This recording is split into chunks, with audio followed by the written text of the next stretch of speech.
ओम शांति।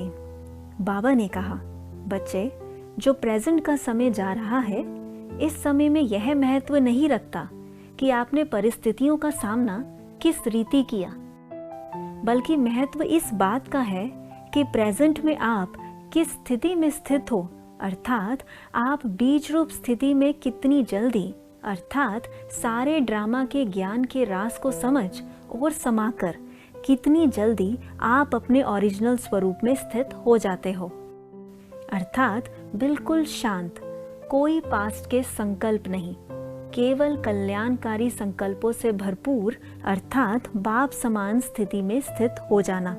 इस समय केवल इसी स्थिति का महत्व है। साथ ही साथ जितने कम समय में आप अपने अनादि स्वरूप में स्थित होते हो, उतने ही माला के नजदीक के मन के हो। कई बच्चे सोचते हैं कि कुछ हो तो रहा नहीं, परंतु देखो, आपकी लव एंड लाइट की वाइब्रेशंस अपना कमाल कर रही हैं, अर्थात प्रकृति को भी अब यह एक्सेप्टेंस हो गई है कि हमारा असली स्वरूप लाइट का ही है, चाहे वह इस समय प्योर होने में थोड़े हलचल के वाइब्रेशंस क्रिएट कर रही है, अर्थात आप रचता के आगे थोड़ा ऑपोजिशन कर रही है, परंतु आपकी लवफुल वाइब्रेशंस जो आपने अभी तक जितनी फैलाई है, उतनी ही प्रकृति आपकी मित्र भी बन गई है। इसलिए आप लव के साथ प्योरिटी के वाइब्रेशंस फैलाओ।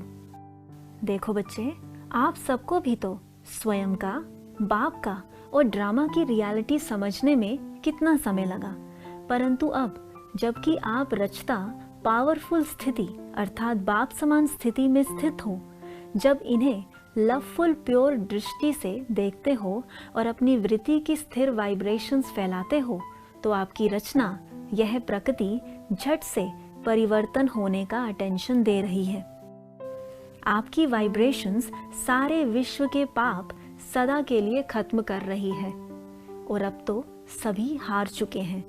बस अब आपका एक ही पावरफुल संकल्प इन सब का परिवर्तन करने में सहयोगी बन जाएगा। बस बच्चे, स्वयं पर, स्वयं के कार्य पर, बाप पर 100% निश्चय रखो। सब कुछ हुआ ही पड़ा है। अच्छा, ओम शांति।